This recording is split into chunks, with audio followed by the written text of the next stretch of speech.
Pessoal, a antiguidade nunca foi muito generosa com os grupos de minorias. Isso no geral. Nós, seres humanos, na tentativa de sermos mais fortes, mais rápidos, mais laborais, historicamente nós excluímos qualquer sujeito que não apresente as condições físicas e mentais para o desenvolvimento do labor. E isso acontece em todas as esferas, não só no trabalho, como nas relações sociais, nas relações religiosas. Então, nós vamos ver na Bíblia várias passagens que diminuem a pessoa surda ou caracterizam-na como pessoas incapazes. Nós veremos sermões, ideias da igreja condenando o surdo, por exemplo, ao inferno, por este não ser capaz de realizar as confissões, falar sobre os sacramentos. Um exemplo está em Levíticos 19:14.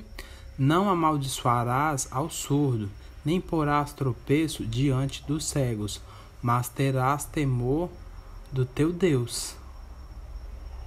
Parem e reflitam sobre essa questão. Reflitam sobre, por exemplo, algumas passagens em Mateus que dizem: portanto, se teu olho esquerdo escandalizar, arranca-o e tira para fora, pois é melhor que se perca um membro do que seja todo o teu corpo lançado ao inferno. Vamos refletir sobre passagens que discutem que a pessoa, enquanto deficiente, talvez esteja pagando por algum pecado, algum castigo. E esses são um de vários exemplos que eu posso ficar dando aqui, esse vídeo todo, discutindo o quanto a deficiência e ser de minoria, de grupos de minoria, era um prejuízo naquela época, em que não se queria tanto, nem se pensava na palavra acessibilidade, tá? Essa palavra nem existia. Mas que nem se queria cogitar a ideia de, por exemplo, ter um filho com deficiência, ter a pessoa com deficiência. É claro, em algumas culturas, como por exemplo o Egito, há algumas outras paradas pelo mundo que adoravam as pessoas com deficiência, achando que elas eram pessoas divinas, que vieram ao mundo com algum objetivo em especial, por isso nasceram daquela forma. Se a gente for entrar na maior parte das culturas, como a chinesa e várias outras, vocês vão ter como norma lançar ao mar, sacrificar aos deuses, fazer rituais para que a próxima geração não nasça com aquela deficiência. E isso vai fazer parte da cultura humana durante muito tempo, até a sociedade começar a aceitá-los. Mas até quando a sociedade começar a entender que eles têm o direito básico à vida, nós vamos ter, por exemplo, a estrutura do Estado se mobilizando para impossibilitar aos surdos terem alguns direitos básicos. Então, se você pegar, por exemplo, o imperador Justiniano em 529 a.C., era explícito a proibição de celebrar contratos, elaborar testamentos, possuir propriedades ou declarar heranças. Se você vir para o ordenamento jurídico brasileiro, a gente tem atualizações na lei para possibilitar direitos civis a pessoas surdas ou com deficiências em meados de 2002. Então, há poucas décadas atrás, até a capacidade jurídica dessas pessoas era extremamente condenada, era extremamente desconsiderada e de uma maneira muito por senso comum, sem ter um olhar as pessoas com deficiência.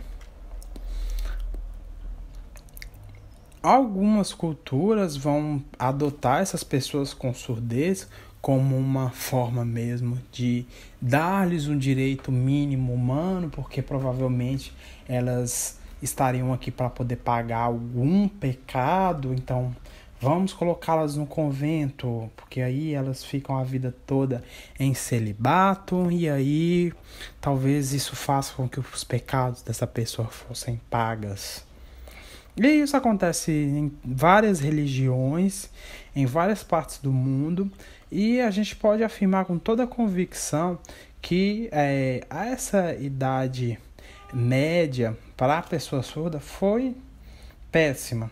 Só na Idade Moderna, né, no tempo do Renascimento, do uso da razão, do embate com os paradigmas religiosos, é que a gente começa a ter um olhar para os surdos. Não significa que eles já foram emancipados nem nada, mas começa a se ter um olhar mais científico. E esses olhares científicos começaram a demonstrar que pessoas surdas, elas tinham uma capacidade sim de aprendizado, de compreender, de interagir socialmente. E aí vão surgindo alguns nomes que tem uma biografia muito extensa.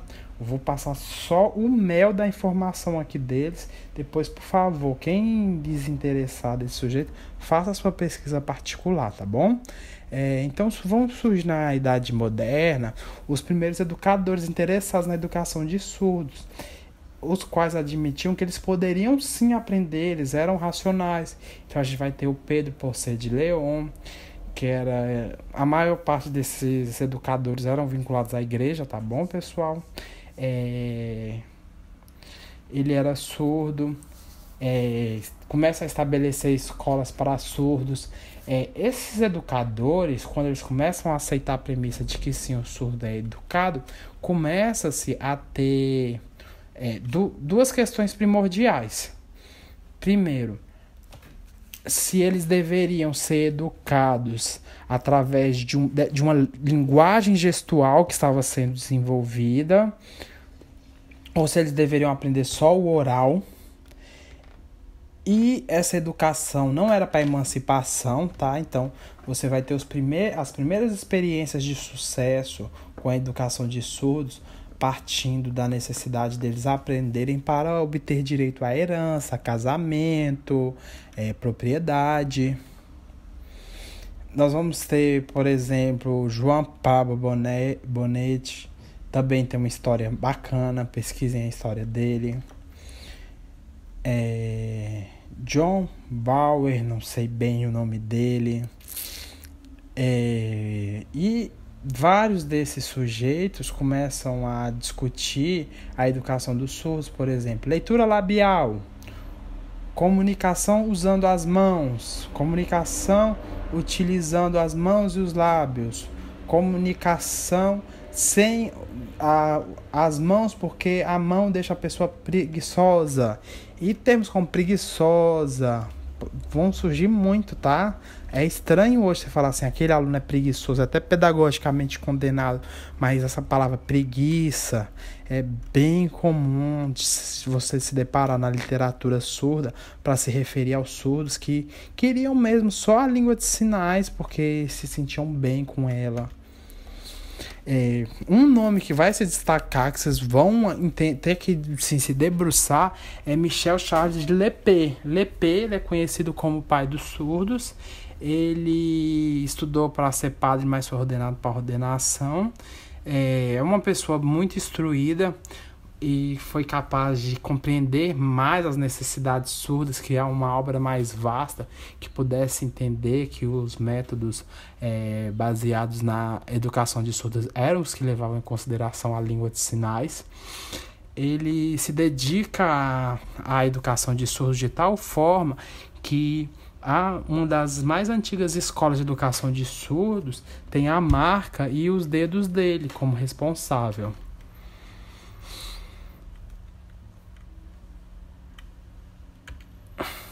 Aí vão surgir mais outros nomes. Por favor, dê uma pesquisadinha rápida nesses nomes para vocês entenderem.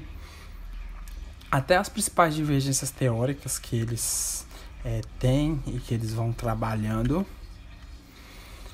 E aí a gente tem esse período como uma preocupação com a surdez e evolução das políticas públicas preocupadas com os surdos, não com a língua. Notem que eu ainda não falei língua de sinais, por exemplo, nem Libras.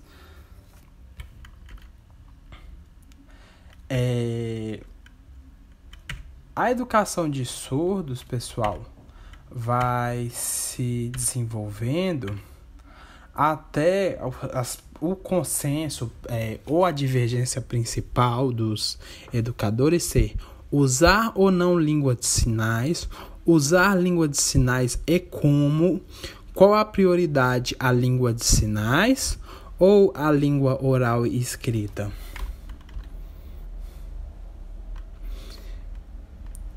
Por exemplo, pesquisem um nome que eu sei que vocês já conhecem, Graham Bell, o inventor do telefone. Quem aí tem telefone sabe que o Graham Bell teve alguma influência para que esse telefone hoje estivesse na sua mão. O que o Graham Bell fala sobre a surdez? Faça essa pesquisa aí. O Graham Bell, pra gente que utiliza telefones todos os dias, é o cara. É a pessoa. Mas nós vamos ter surdos e associações representativas de surdos dizendo que o Graham Bell era o inimigo mais temível dos surdos americanos. Por que o Graham Bell ganhou essa titulação? Responda aí nos comentários. Faça a sua pesquisa, tente entender como um inventor de tão grande renome ganhou a marca de inimigo mais temível dos surdos americanos. A educação de surdos ela vai se desenvolvendo muito na Europa até ganhar toda a América e os outros continentes. Nós temos como marcos na educação de surdos a Thomas Gallaudet, fundador e responsável pela Universidade de Gallaudet nos Estados Unidos, Edvald Gallaudet, que são nomes importantes, de modo que Gallaudet, este nome é marcante na comunidade surda internacional por ser a instituição mundial de referência na educação de surdos. Parte do sucesso das instituições, as que sobreviveram, pessoal, foram as que aceitaram a língua de sinais, aceitaram o sujeito surdo como o principal no processo educativo. Não se enganem, por muito tempo as línguas de sinais foram absolutamente marginalizadas, mas a história que sempre está ativa e sempre demonstra os erros da humanidade, ela acusou que o fracasso maior na educação de surdos é aquele que não valoriza a língua de sinais. Todas essas grandes instituições que sobreviveram ao tempo foram por causa da obediência, do uso, da divulgação da língua de sinais. É claro que a língua de sinais, gente, nem sempre teve status linguístico, era reconhecida como língua, igual você fala língua portuguesa. Nós vamos ter pesquisadores muito importantes como William Stuckel, que desenvolvem trabalhos nessa área e discutem a gramática da língua de sinais. Estudos como esse foram importantes para que a comunidade internacional reconhecesse as línguas de sinais. E, por enquanto, é só. No próximo vídeo eu vou falar sobre o Congresso de Milão.